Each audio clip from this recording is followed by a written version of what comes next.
let's talk about El Salvador. Well, do you know what? El Salvador have gone from, this is a good segue because El Salvador have gone from literally an open prison state where it was controlled by a variety of different factional gangs who were literally responsible for the murder capital statistics of the world to being completely transformed into one of the safest places in the Western Hemisphere. And what did they do? They went hard on crime, they went hard on incarceration, they went hard on punishment, and they went hard on like no tolerance, zero tolerance. They funneled lots of money into different organizations that were dealing with incarceration and with rounding up a lot of these criminals, and they put them into these really high security prisons where allegedly there are a lot of human rights abuses, but they argue and they claim that it's the only way to be able to really address this kind of violent criminality. But I remember talking about like traveling to South America, and El Salvador was a huge, huge no-no. Honduras, Venezuela, El Salvador, those were like that's the trifecta of murder, the trifecta of homicidal ideation. And now it's just a huge transformation. I find that super interesting because it just kind of goes to show what can be achieved by state maneuvering. Now, whether or not that's entirely good and salubrious in terms of like no trial or just being rounded up on the basis of like how you look or denunciations or like word of mouth prosecutorial processes is another thing entirely.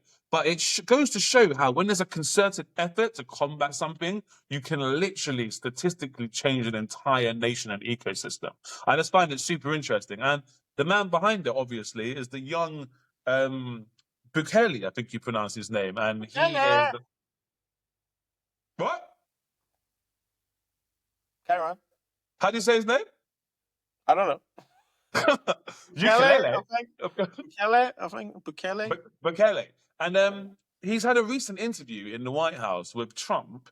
He didn't wear a suit, he didn't wear a tie, but he was greeted with much more reverence and a much more scrupulous and much more endearing demeanor by both J.D. Vance and President Trump, who seem to be just as equally sycophantic towards him as he is unctuous towards them.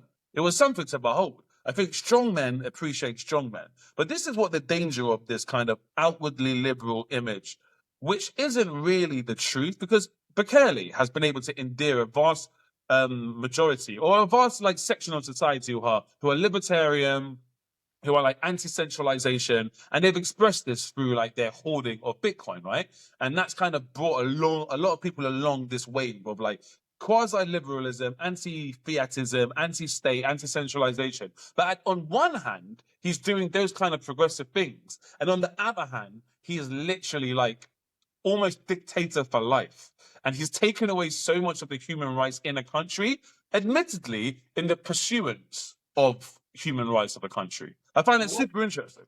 When is the next election in El Salvador? Is there a next election, or is it just emergency? Bro, I think he's ruling by like emergency rule or like martial law or something. In fact, I don't even think people are calling for like the electoral process. I might be wrong, but he's so hugely popular in that country that even if there was an election tomorrow, I don't think he'd be at risk of losing anything in any shape or form.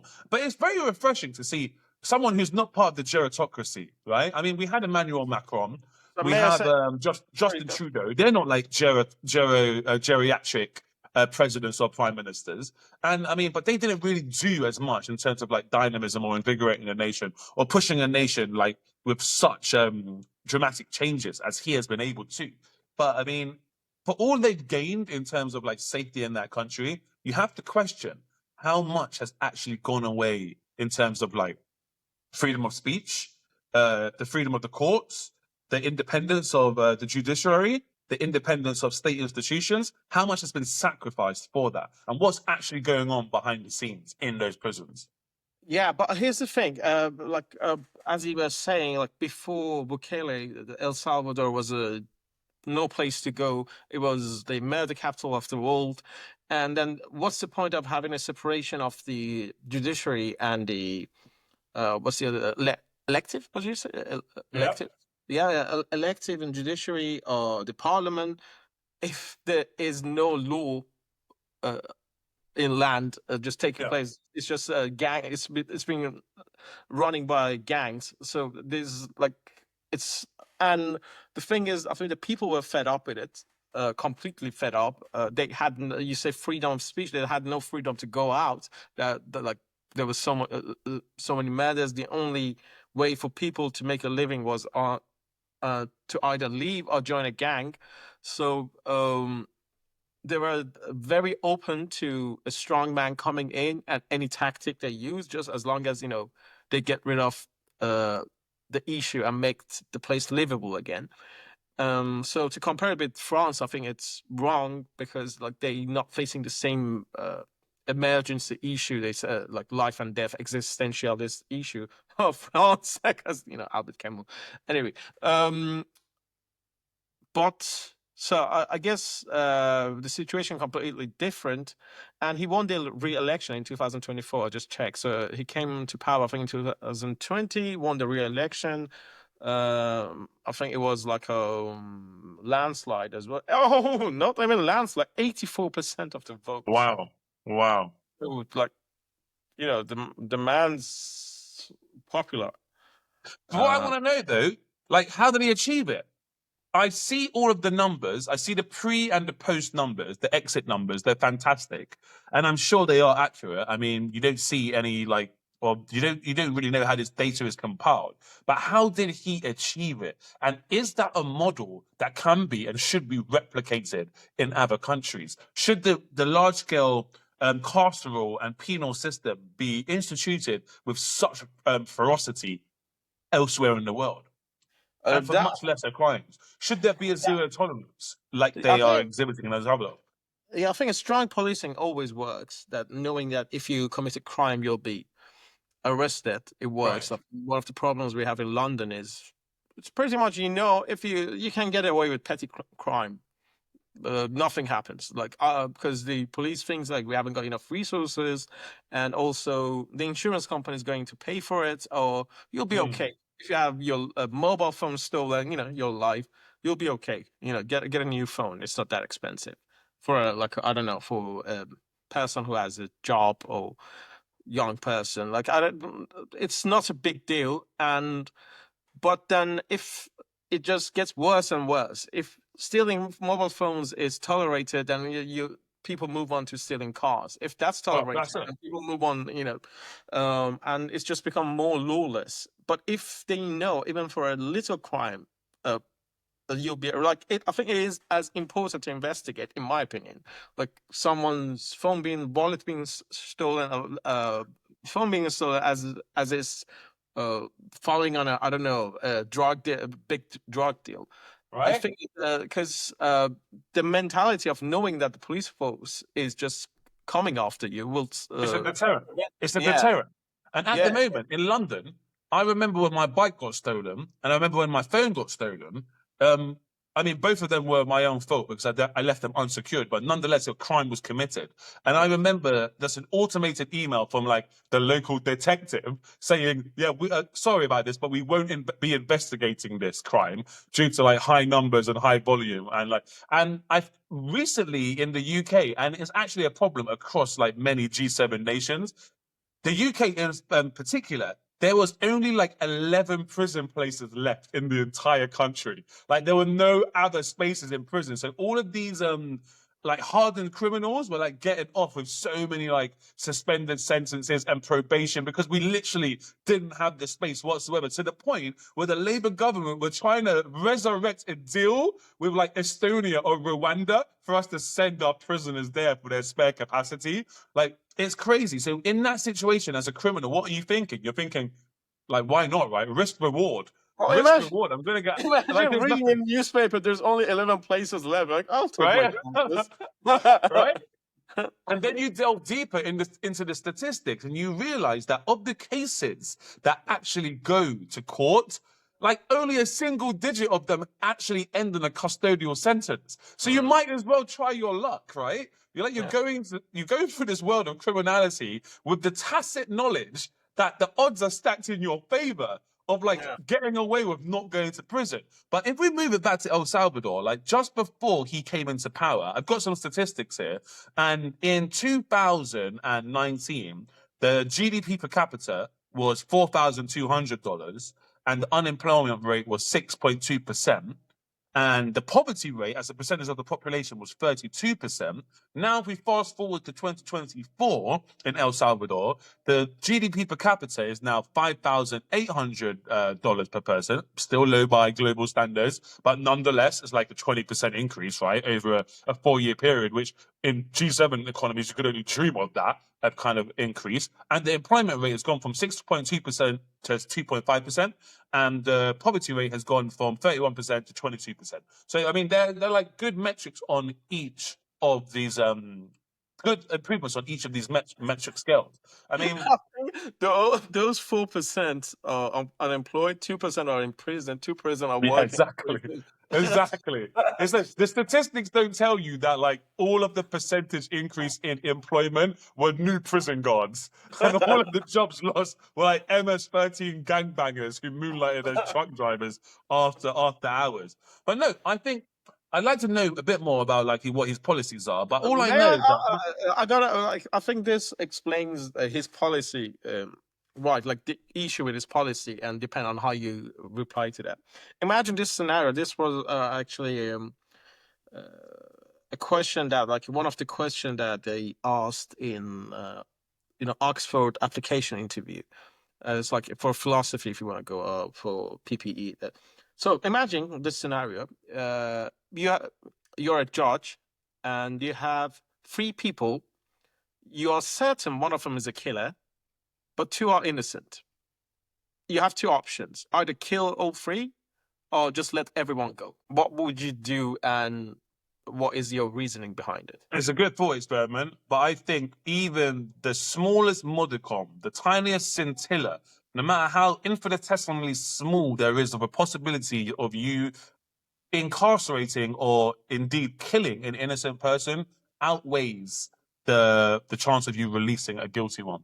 I think in that situation, you need to always err on the side of extreme caution and take to heart the aphorism or the axiom that to incarcerate or to make guilty an innocent person is way more unjustifiable than it is to send or not send a murderer to prison. What would you do?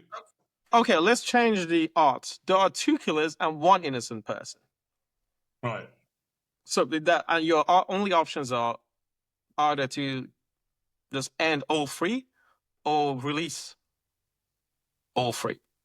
Now, the conservative in me, the tyrannical murderous bastard in me, is going to say, okay, we've got 2 killers here who are definite. We've got 1 innocent person. At the risk of sending these killers back onto the streets to commit more unabashed, unencumbered killings, I think the most like prudent thing to do would be to kill everyone, right? Because I'm going to get 2 killers off the street, and the innocent person, I'm sorry, I mean, you paid the crime. You paid the cost, but look at it as your civic duty towards society to make it a safer place, all right? You'll be remembered evermore for being like a justifiable guy. But the logician in me and the what I'd like to believe is the good person in me would say, again, even if a person has any possibility of going to prison for a wrongfully convicted crime, that outweighs sending someone that you know for 100% surety are guilty. Yeah, I understand. But I What think do you think? what would I think in this, especially the second scenario, I think if you're releasing 2 killers, and they are more likely to kill more people, so you either take the responsibility of killing an innocent person to save at least 2 people. If these killers are about to kill more, there are 2 of them, so they'll definitely kill 2 other people. And if they're not arrested, they might kill even more. So you just have to, it's the question of taking the responsibility of the He's probably habitually masturbating right now. Oh. The innocent guy. Yeah. Well, so that's a big thing anyway. Let me ask you something. This is another thought experiment. The harsh sentence. You have a 19-year-old who is sentenced to 25 years for a non-violent drug offense due to strict mandatory minimum laws. He has since become a model inmate. He's earned a degree and he mentors the younger prisoners, and he leaves their bottoms alone. The conundrum is this: should his sentence be shortened despite the original law being followed? Is justice just about punishment or rehabilitation? What do you think? He's improved on all of these other metrics, but he has a sentence of 25 years that he must serve pursuant to the laws of the land. What Can are I you see? Can I see what he looks like? doing? No, because It justice is really blind. helps with my Justice judgment. is blind. But yes, he's a black man. Yeah, no, I think I think the rule of law is the rule of law, and he shouldn't have made that mistake. He was 19 years old. He knew what he was doing. These people know. Okay, wait. Okay. Well, if it's Now, just okay, all right. He's a white man now. He's a white man. Bill make mistakes. It's 19-year-old kid, blonde kid. Come on, man. He's just a pretty blonde boy. Okay, he's an Asian kid. He's an Asian kid. Why is he still alive? Okay, he's a transgender kid. I don't even know what to say. You're like, pick your prison battles, is bro. in? Well, just send him to the women prison if it's. Man, But, okay, I've got another one for you. The guard's dilemma. You're a prison guard. No, you discover- honestly, wait, let me Yeah. reply to that properly. Yeah, I think. Oh, was that not your sincere answer? I mean, I best believe that was. I swear, I literally wasn't surprised by anything you said, because having known you for all these years, literally, that's exactly what I would have said you would have said. Literally. Like, this is no aberration. This is you. There's no joke here. It's not even a joke. That's truth. You can't even stop laughing. You can't even stop laughing. You know. Man, bloody hell. Imagine that. Justice is not blind. This guy, the first thing he asked me, what's the colour of his skin? Not the content of his heart. What colour is he? And what genitalia do they have? No, it's just my nervous laugh of being cancelled in a year time, because this will be out of context. What's the answer? What's the answer, though? What is your answer? Now, obviously, I think if you, for good behavior, I mean, it's not something like radical. For good behavior, the sentences are always cut. So, of course, if someone done that, and they should be, be back into, because it's supposed to be a rehabilitation, not punishment, even for any crime. But some crimes, you don't think people will be rehabilitated. But if it's 15 years, and there is no actual science to it that in 15 years you will definitely be rehabilitated, and in 7 years you won't. But obviously, the person has shown a lot of promise, so definitely. Fair enough. Okay, let me give you one more. It's called the Two Escapees Conundrum. Two prisoners escape. One goes on to commit more crimes. The other one reforms completely. He builds a new life, he has a new identity, and he gives back to the community for 10 years. This is the conundrum. If both are found, should they face the same punishment? Does time and the change of character alter the justice? I'm sorry, are you now reading just the plot of Les Miserables? Is that Jean Valjean and someone else? No, actually, it was a diary. I'm directly reading from a diary entry of yours that I found about you and your unrequited lover, Antoine de Leclerc.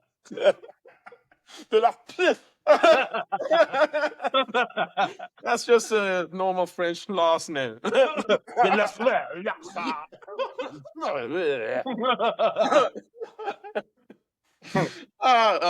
but obviously, I think again, I'm actually quite liberal when it comes to that. If you have to see what the person have done since they escaped. Obviously, if they don't more crimes, they'll be their sentence should be more severe. It's like, but the thing is, will they the person who has escaped, will they still see this like the punishment for escaping, will that be reduced as well? Because obviously they escaped, but they haven't done any crimes, and Listen to this libtard rubbish. Listen to this libtard. You're just talking what you want the audience to hear, okay? I don't Because when think the so. After barbarians, the last 5 minutes, anyone liberal have just turned off. when, So I'm just getting rid of all the conservatives now. It's just be no one left. when the barbarians, Ashkan, come knocking at your gate, I would like to see if you change your tune or you'll keep it. Because you know what? It's easy to talk this liberal, we'll give another person a chance. But when that escapee comes to your front door and tries to steal your butter and bread and your cheese from Francois Trying to sell you insurance. I'm trying to sell you something. Because the man moved to white crime now. Your local MP elected recently. When he comes into your borough to be elected, let's see if you change your tune there. I call bullshit. Everyone tries to. I mean, it's admirable. Everyone tries to adopt like the most, moral compass, the most like morally informed answer. But in reality, when you're in the situation or when you're on the receiving end of it, or you're like the person who faced the injustice, or you're like the family member who was like bereaved because one of your family members were killed, like it completely changes, right? And that's why justice and No, law but is so I mean difficult. that is always asked in regards to capital punishment. Maybe, what if it was your loved one and the person killed? What if the person killed, for example, like your children? Would you still be against capital punishment? But what's your answer? Um, I think it's dangerous to put the power of life and death into the hands of the state. I think that's just dangerous as it is. As an individual, if someone killed one of my members of family or a close friend of mine, I don't think an eye of an eye like is a good doctrine. I mean, I don't think killing someone for killing someone else is a good result. But I also don't. I also think you need a deterrent. You definitely need to have a deterrent. Whether or not that's lifetime imprisonment, which let's be honest, doesn't really truly mean life, right? It would be difficult for me. But if someone kills a loved one of mine, I'd like to think that I'd show clemency and I'd show understanding. As long as it was Oh my god! throw away the key, castrate them, put them in jail. Don't ever let them out ever again. Now I'd like to think that I would be like that, but you just never know, do you? You just never know. You never know. And you never know what circumstances it could be in. Imagine one something befell us and we ended up, I don't know, killing someone by accident.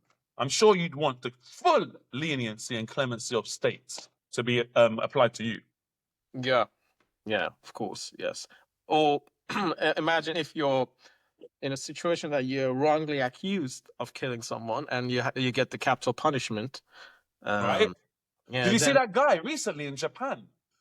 He was in prison for 40 years, wrongfully accused of murder. He got released the other day and they had to pay him $10 million or something. But he's decrepit and 85 years old, shitting himself. He can't do anything about it. No. But in Japan, the incarceration rate is 99.9%. Sorry, the prosecution rate. If you go to trial, no one gets off in Japan. It's mad.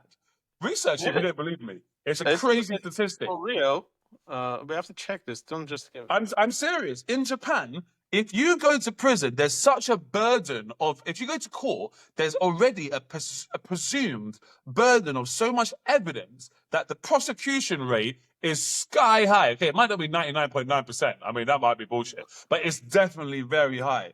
I think it's because the burden of proof and the burden of evidence there is so high, mixed with the fact that the crime rates there are just empirically and inherently low as it is. So if you're committing a crime, you're one of the aberrations. You're an anomaly on society. But what does it say? Did you find it?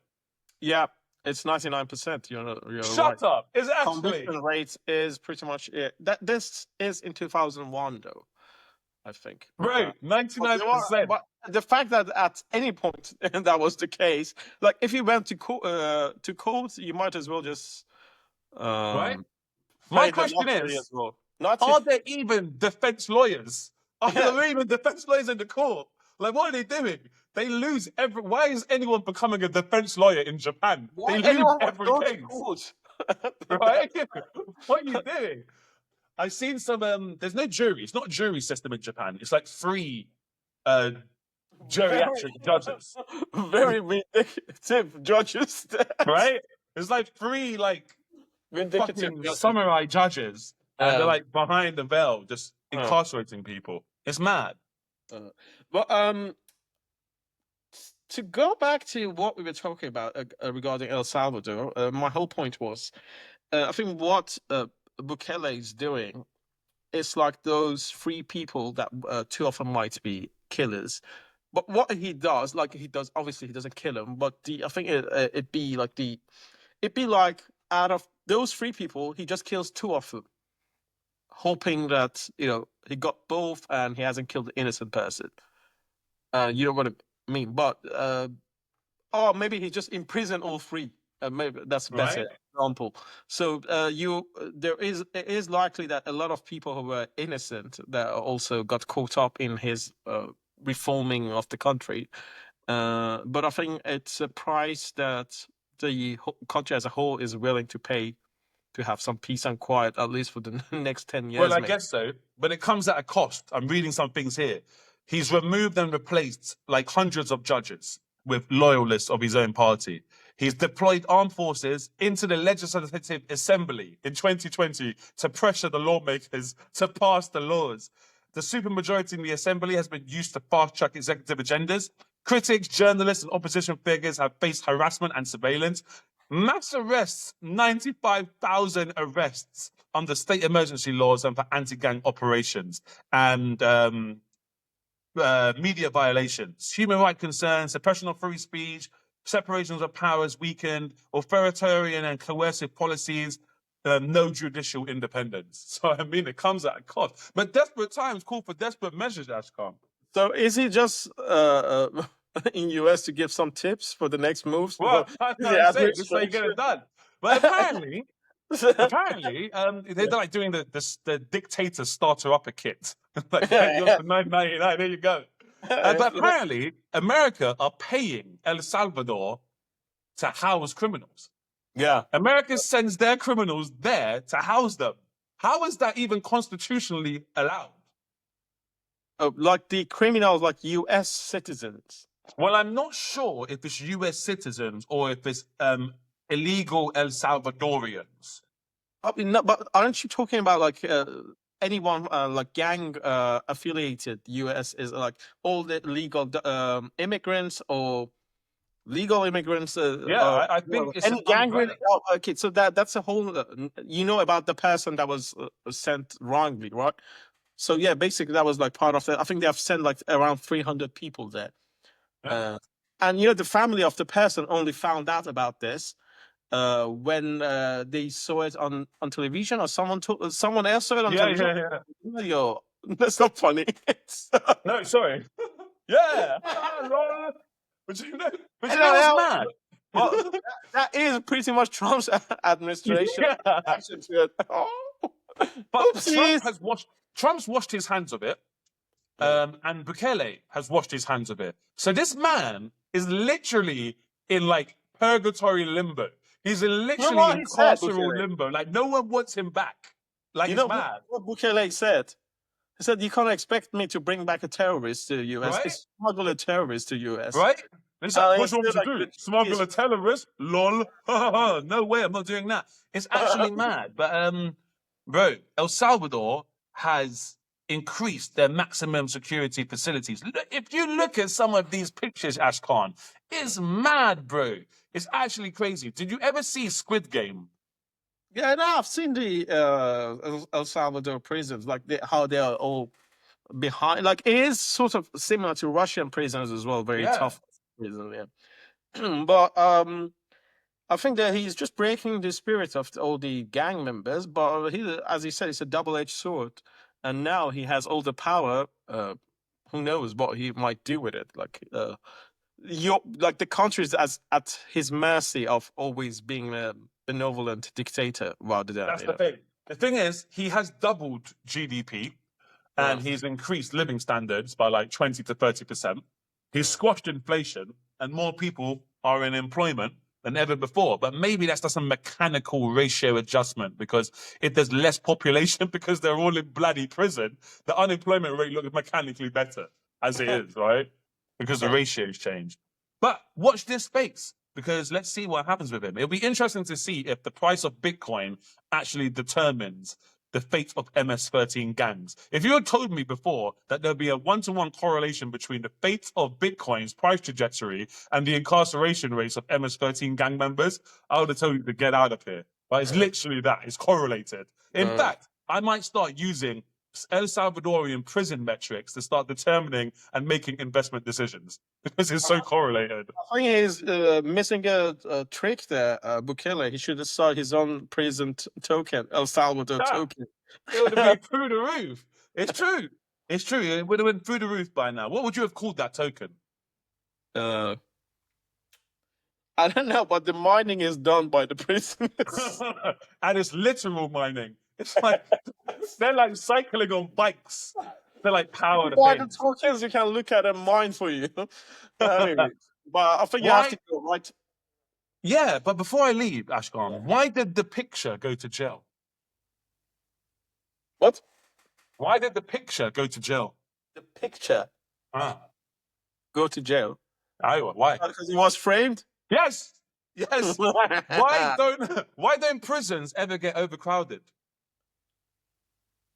Prisons never get overcrowded. Because they have room for cell F improvement.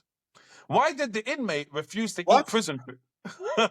Because they have room for cell improvements. Cell improvements. Why did the inmate refuse to eat prison food? Because they choked on the last joke. Because he couldn't do hard-boiled time. Okay, you need to go. Okay, yeah. All right, bye. All right, bye, guys. Bye. Subscribe. Bye. And like. Yeah. Like, share, subscribe, and keep Ashkan out of the grips of a big man in prison, even though he might like to be there. Bye-bye. Arrivederci. Arrivederci.